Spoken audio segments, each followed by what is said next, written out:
अरे वाह कालू जी, आज आप मेरे लिए पिज्जा लेकर आए हैं। हाँ, मुझे पिज्जा बहुत पसंद है, इसीलिए मैं तुम्हारे लिए और अपने लिए आज ये पिज्जा लेकर आया हूँ। कालू कौवा अमीर था और रोजाना रानी कौवी और अपने लिए बाहर से भोजन ले आता था ताकि रानी कौवी को घर में कोई काम न करना पड़े। और बताओ रानी कौवी, कैसा है कालू कौवा और कैसी चल रही है तुम्हारी जिंदगी?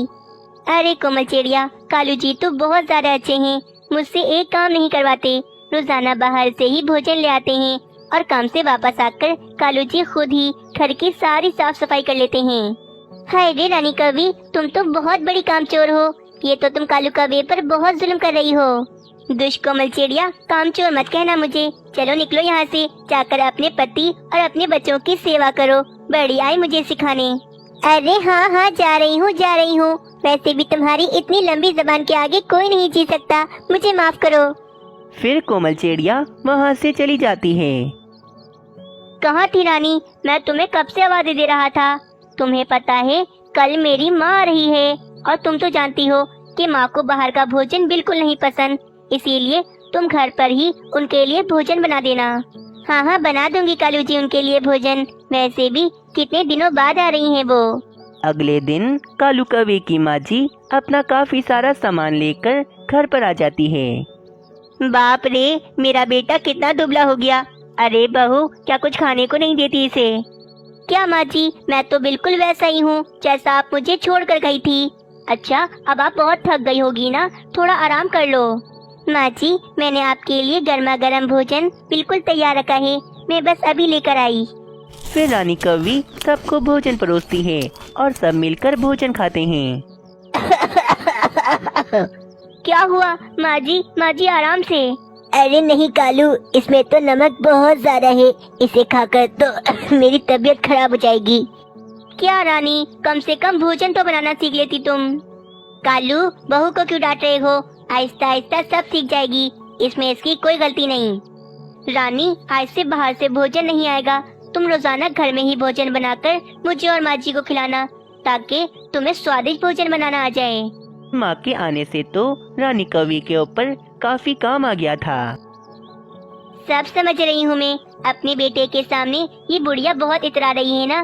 कल से इसे बताती हूँ कि मैं हूँ क्या चीज। मेरे ही घर में आकर मुझे ही नौकर बनाना चाहती है, चालाक बुढ़िया। इसे तो मैं कल बताती हूँ। दोस्तों, क्या आप सबने इस कहानी को अभी तक लाइक नहीं किया तो जल्दी से कर लें, क्योंकि ये कहानी आगे और भी इंटरेस्टिंग होने वाली है। अगले दिन कालू कौवा नाश्ता करके अपने काम पर चला जाता है।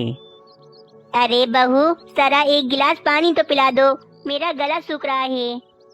इसे पानी चाहिए ना, अभी बताती हूँ इस बुढ़िया को। एक गिलास में रानी कौवी पानी लेकर आती है और उस गिलास का सारा पानी वे माँ जी पर फेंक देती है। बहू, ये क्या, मुझ पर क्यों पानी डाल दिया? मैंने तो सिर्फ पानी पीने के लिए मांगा था। बहुत पानी पीना था ना तुम्हें, तो पिला दिया। मैं कोई तुम्हारी नौकरानी नहीं हूँ जो तुम्हारी सेवा करती रहूँ। मेरा नाम रानी है और मैं सिर्फ राज करने के लिए बनी हूँ। ओए बुढ़िया, मैं तुम्हें अच्छे से जानती हूँ, तुम मुझे यहाँ पर परेशान करने आई हो ना, अपना इतना सारा सामान लेकर। बहू, ये कैसी बातें कर रही है तू? मैंने तो सिर्फ तुझसे पानी मांगा था और तूने मुझे इतनी बातें सुना दी। कोई पानी वानी नहीं है मेरे पास, चलो निकलो मेरे घर से, मुझे सुकून चाहिए, सुकून। जाओ यहाँ से, शाम में आना अब। रानी कौवी बेचारी बूढ़ी कौवी को अपने घर से निकाल देती है। तपती धूप में कालू कौवे की माँ जी बहुत ही रो रही थी। हाय रे, ये माँ जी कौन है और ये ऐसे धूप में बैठकर क्यों रो रही हैं? माँ जी, कौन हो आप और आप यहाँ धूप में बैठकर क्यों रो रही हो? क्या हुआ है आपके साथ?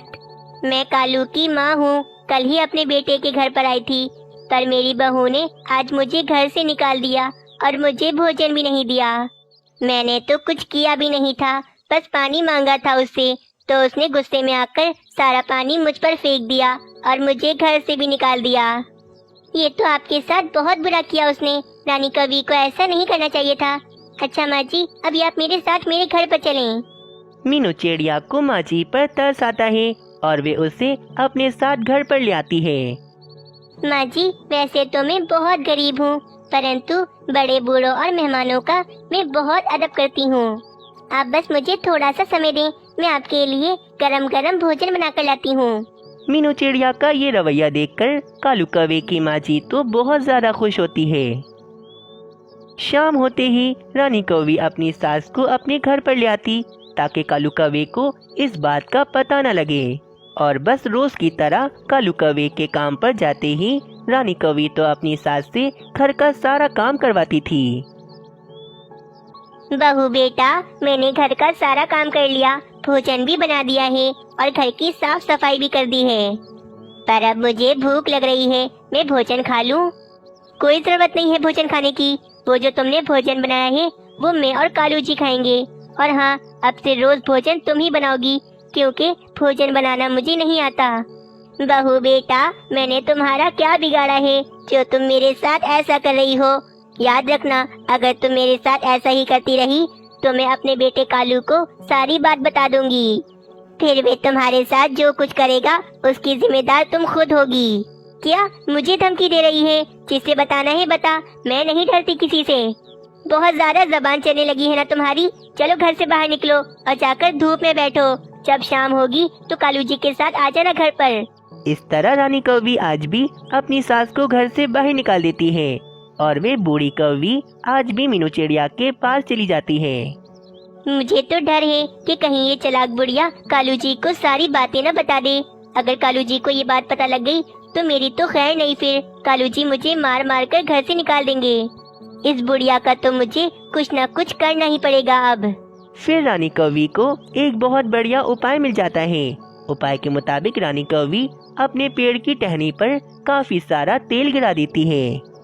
अब जब शाम को कालू जी के आने से पहले वे बुढ़िया घर के अंदर आने लगेगी तो वो फिसलकर नीचे गिर जाएगी और मर जाएगी, फिर मेरी उससे जान छूट जाएगी।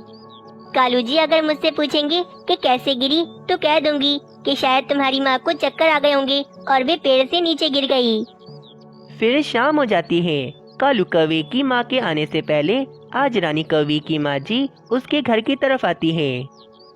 बस जैसे ही रानी कौवी की माँ उस टहनी पर आकर बैठती है तो उसका पाँव फिसलता है और वे नीचे गिर जाती है। मर गई मैं, हाय रे, मेरी तो कमर ही टूट गई। अपनी माँ की ये आवाज सुनकर वहाँ पर फौरन से रानी कौवी आती है और वे तो ये देखकर काफी ज्यादा परेशान हो जाती है। अरे माँ, तुम कैसे आ गई आज मेरे घर की तरफ?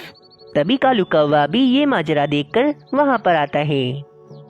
क्या बताऊँ रानी, मेरी बहू ने मेरा जीना हराम करके रखा है। घर के सारे काम मुझसे करवाती है और भोजन भी मैं ही बनाती हूँ।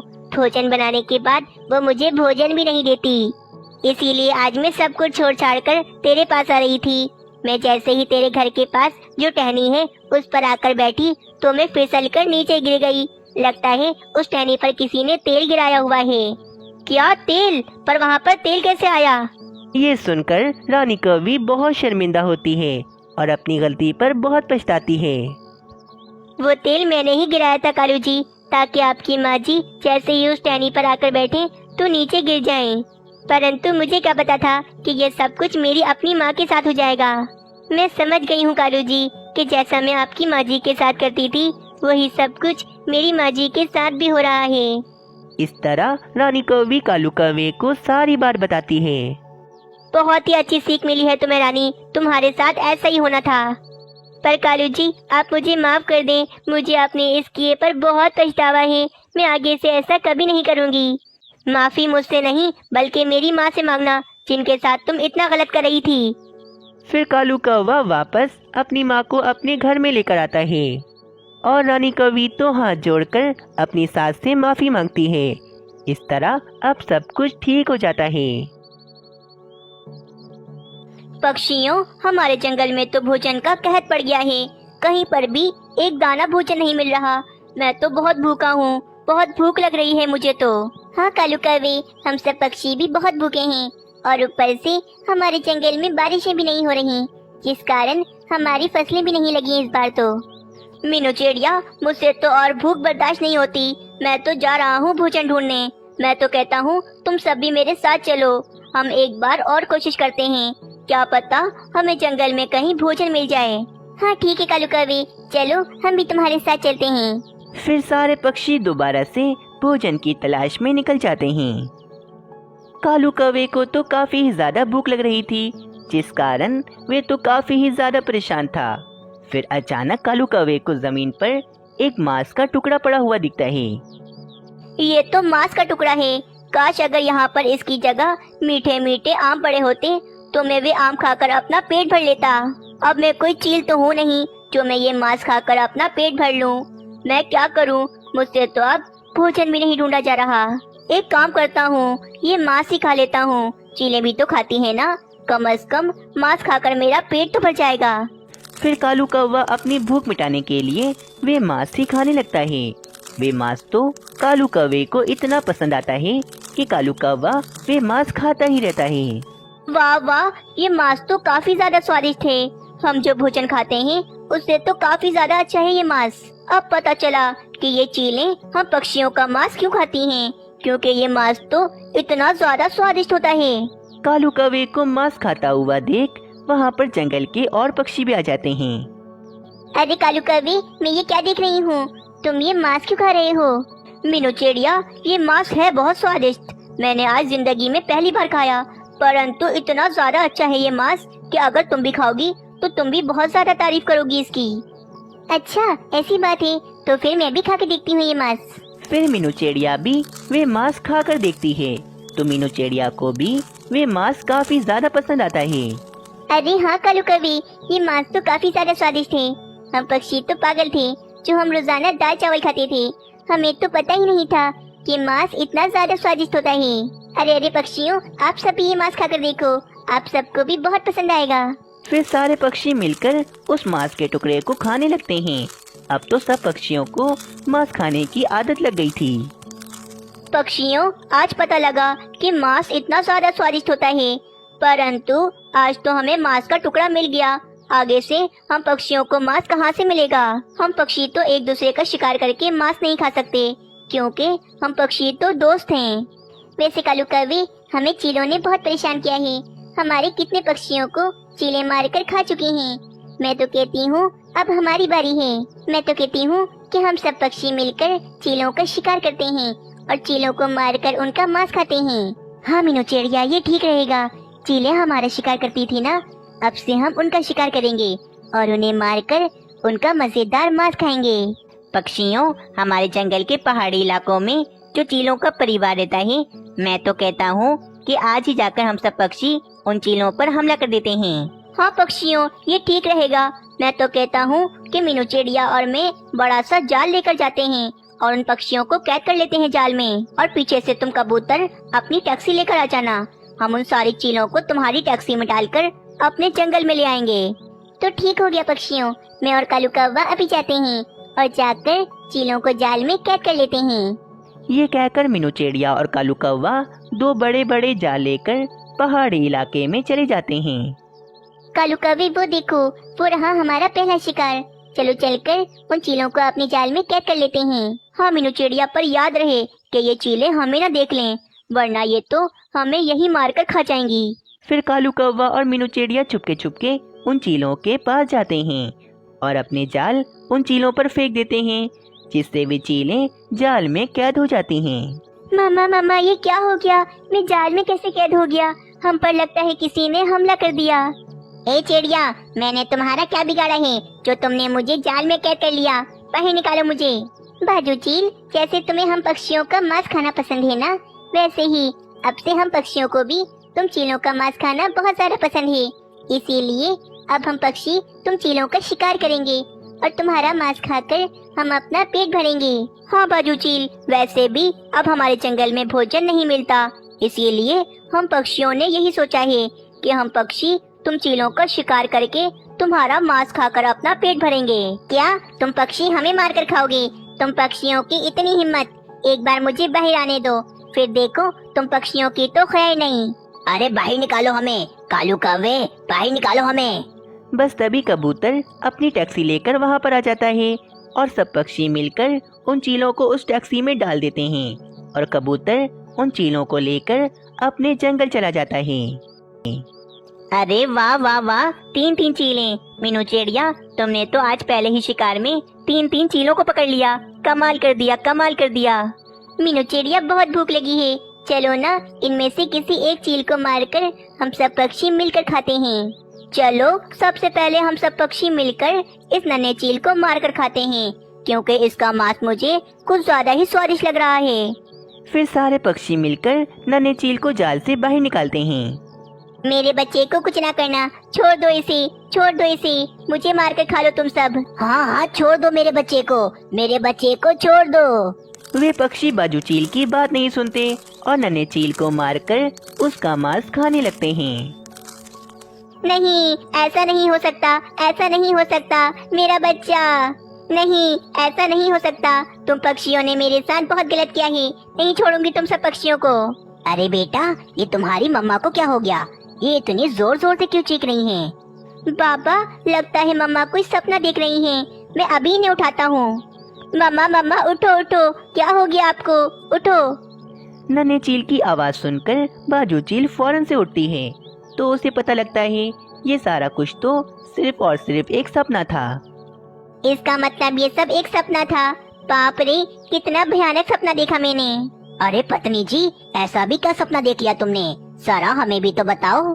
फिर बाजू चील अपना सपना अपने पति को बताती है। अरे क्या फजूल के सपने देखती हो? भला पक्षी भी कभी हमारा शिकार कर सकते हैं क्या? नहीं नहीं पति जी, ऐसा हो सकता है, क्योंकि भूख तो कुछ भी करवा सकती है। अगर पक्षियों के जंगल में भोजन खत्म हो गया तो पक्षी देखना हमें ही मार कर खाएंगे। अरे लेकिन किसने कहा तुमसे कि पक्षियों को उनके जंगल में भोजन नहीं मिल रहा? मेरे बेटे नन्हे चील, तुम जाओ और जाकर जंगल में देख कर आओ कि जंगल में कहीं भोजन का कहर तो नहीं पड़ गया ना। अच्छा मम्मा, मैं अभी देख कर आता हूँ। नन्हा चील बस वहाँ से जाने ही लगता है कि अचानक उन चीलों पर बड़े बड़े जाल आकर गिरते हैं। अरे बाप रे, ये क्या हो गया? मेरा सपना तो सच हो रहा है, मैं तो सच में जाल में कैद हो गई। बाजू चील, हम पक्षियों ने तुम्हें जाल में कैद किया है और अब तुम चीलों की खैर नहीं। अरे बाप रे, पत्नी जी, तुम्हारा सपना तो सच हो रहा है। इसका मतलब अब हम चीलों की खैर नहीं। देखो चिड़िया, हम चीलों को हल्के में मत लेना, हम चीलें बहुत ताकतवर हैं। अगर मैं अपने पर आ गई ना तो तुम पक्षियों की खैर नहीं। अरे जाओ जाओ बाजू चील, अब तुम तो हमारे जाल में कैद हो, अब तुम कुछ नहीं कर सकती। बस तभी कबूतर अपनी टैक्सी लेकर वहाँ पर आता है और सपने की ही तरह वे चीलों को अपनी टैक्सी में डालकर ले जाता है। चिड़िया, ये मुझे कहाँ ले आई हो तुम? और ये तुमने मेरे आँखों पर पट्टी क्यों बांधी हुई है? हाँ हाँ, हमारी आँखों से पट्टी खोलो, आखिर ये हमारे साथ क्या हो रहा है? कालू कौवे, चीलों की आँखों से पट्टी खोलो। फिर कालू कौवा उन चीलों की आँखों से पट्टी उतारता है। जब वे चीलें देखती हैं तो वे तो हैरान ही रह जाती हैं, क्योंकि सब पक्षियों ने तो नन्हे चील के जन्मदिन की तैयारियां की हुई थीं। नन्हे चील, तुम्हें तुम्हारा जन्मदिन बहुत बहुत मुबारक हो। वाह भाई, तुम पक्षी तो मेरे बेटे का जन्मदिन मना रहे हो, मैं तो कुछ और ही समझी थी। अच्छा बाजू चील, तुम क्या समझी थी? अरे अरे नहीं नहीं, कुछ नहीं, जाने दो वो सब। हाँ हाँ जाने दो वो सब। पक्षियों, तुम सबका बहुत बहुत धन्यवाद कि तुम सब पक्षियों को मेरे बेटे का जन्मदिन याद था। देखा मामा पापा, आप दोनों मेरा जन्मदिन भूल गए थे, परंतु ये पक्षी कितने अच्छे हैं कि इन्हें मेरा जन्मदिन याद था। फिर नन्हा चील खुशी खुशी केक काटता है और सब पक्षी खुशी खुशी नन्हे चील का जन्मदिन मनाते हैं। इस तरह बाजू चील का सपना सच नहीं होता और सब कुछ ठीक हो जाता है।